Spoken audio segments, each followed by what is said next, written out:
नमस्कार विद्यार्थी मित्रों, मैं गोकुल चक्रवर्ती। आज हम स्टैंडर्ड 9th का 15वां राज्य का रिवीजन करेंगे। अगले ऑनलाइन लेक्चर में ये लेसन मैंने आपको समझा दिया, लेकिन हमारी एनुअल एग्ज़ाम के संदर्भ में यह लेसन मैं आपको फिर से समझा रही हूँ, यानी कि रिवीजन करा रही हूँ। इस लेसन राज्य जिसमें एक लड़के की कहानी है, जो लड़का देहाती है, पहाड़ी है, यानी कि पहाड़ का रहने वाला है। इस पाठ का प्रकार है कहानी और इसके लेखक है शेखर जोशी। शेखर जोशी का परिचय अगर हम देखें तो शेखर जोशी का जन्म 10 सितंबर 1932 को अल्मोड़ा के उत्तरांचल के आलिया गांव नामक स्थान पर हुआ था, यानी कि लेखक भी पहाड़ के रहने वाले थे। आपने सैकड़ों एवं अजमेर में स्कूली शिक्षा प्राप्त की। लगभग 30 वर्षों तक इलाहाबाद के निकट एक दैनिक औद्योगिक प्रतिष्ठान में कार्यरत रहे और स्वतंत्र लेखन कार्य करते रहे। आपका चर्चित कहानी संग्रह है कोशिका पटवार, साथ के लोग, राज्यू, हलवाहा और नौरंगी बीमार है।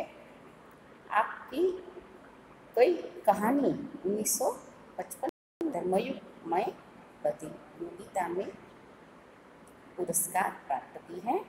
आपने हजारी प्रसाद द्विवेदी पुरस्कार और पहल सम्मान में सम्मानित राज्यू कहानी पर फिल्म सोसाइटी द्वारा फिल्म का निर्माण भी हुआ है, यानी कि ये जो कहानी हम समझने वाले हैं इस पर फिल्म का निर्माण भी हो चुका है। राज्यू कहानी बाल श्रमिक पर लिखी गई कहानी है। बाल श्रमिक यानी कि बाल मजदूर, जो बहुत छोटी सी वय में मजदूरी करने लगता है अपने परिवार के लिए।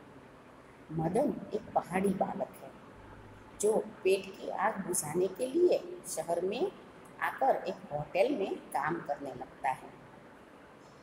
भोलेपन के जिसे हम अपना दायित्व अर्थात बड़ा भाई समझने लगता है, वह किस प्रकार एक दिन उसके बाल मन पर आघात करता है, उसका मार्मिक चित्रण इस कहानी में हुआ है। एक सज्जन को वह दायित्व यानी कि बड़ा भाई, दायित्व का अर्थ होता है बड़ा भाई, समझकर उसके साथ जो आत्मीयता बनाता है और वह सज्जन इस प्रकार वह संबंध काट देता है, उसका यह मार्मिक चित्रण हुआ है।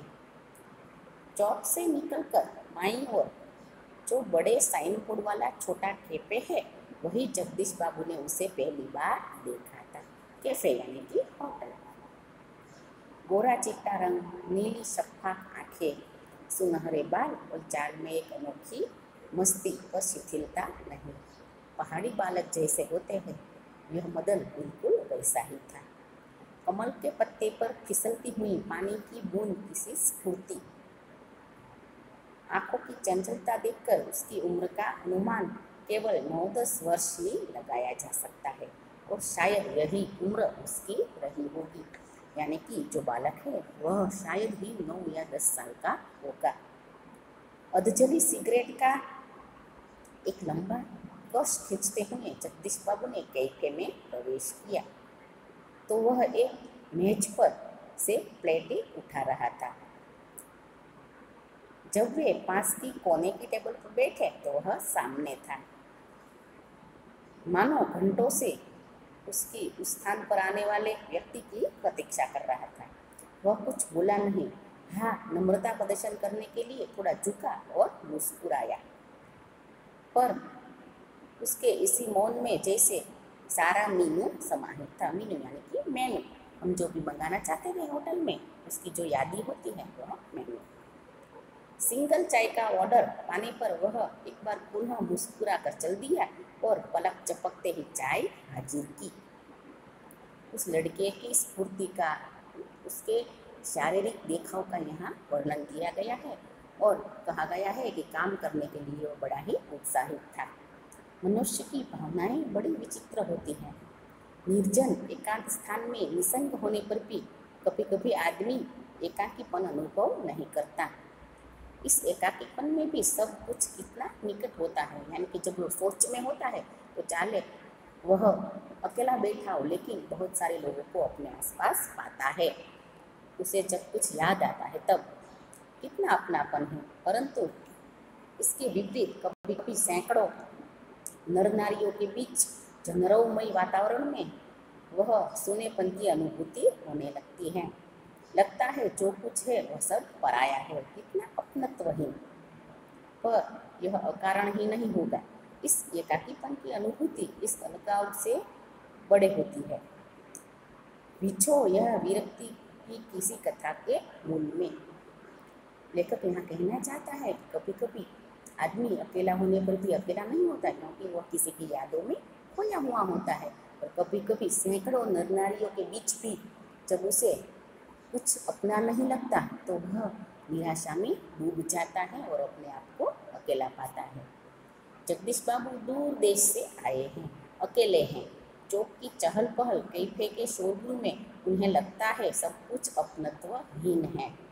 शायद कुछ दिनों रहकर अभ्यस्त हो जाने पर इसी वातावरण में अपनेपन की अनुभूति होने लगेगी। पर आज तो लगता है यह अपना नहीं, अपनेपन की सीमा से दूर, कितना दूर है।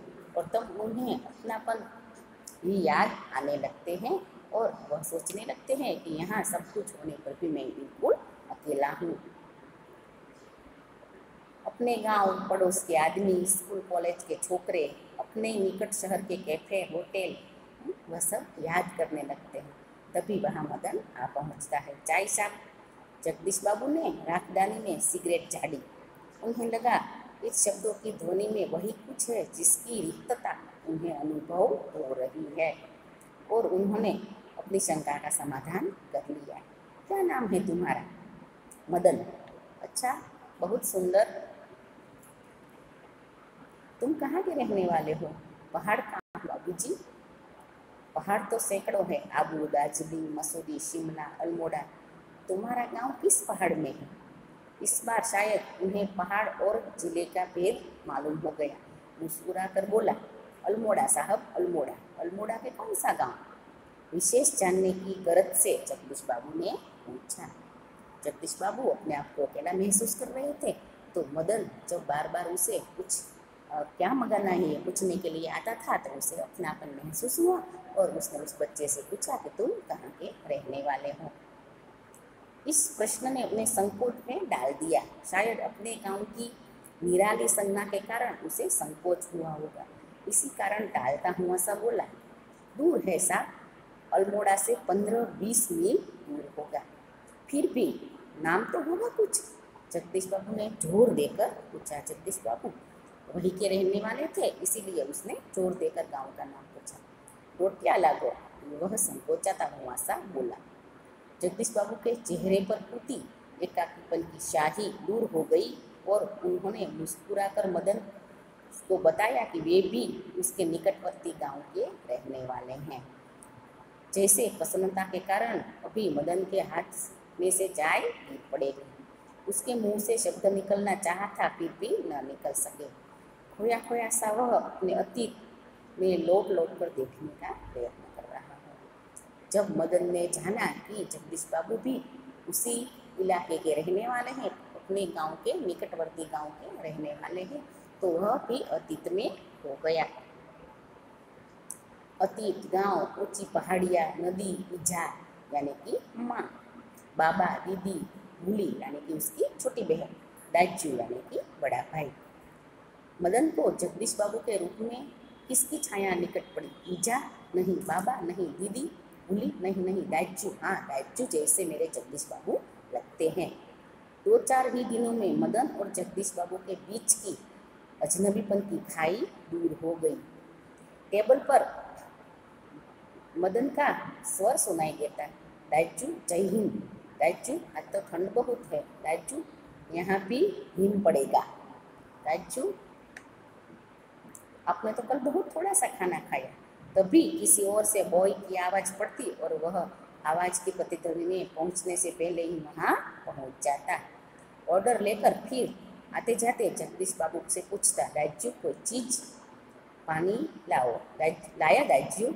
शब्द की उतनी ही आतुरता और लगन से डूबराता, जितनी आतुरता से बहुत दिनों से माँ और बेटे की घूमती है अपनी यादें। जगदीश बाबू का काम करने के लिए मदन सदा उत्सुक रहता था और जगदीश बाबू जो भी मंगवाते थे वह स्फूर्ति से लेकर आता था और ऐसी स्फूर्ति से काम करता था जैसे वह एक माँ अपने बेटों को चूमती है। तो यहाँ हमारा पार्ट 1 पूरा हुआ। अगला पार्ट हम अगले लेक्चर में देखेंगे। आपको होमवर्क में इस पाठ के शब्दार्थ लिखकर गूगल क्लासरूम में भेजने हैं। Thank you.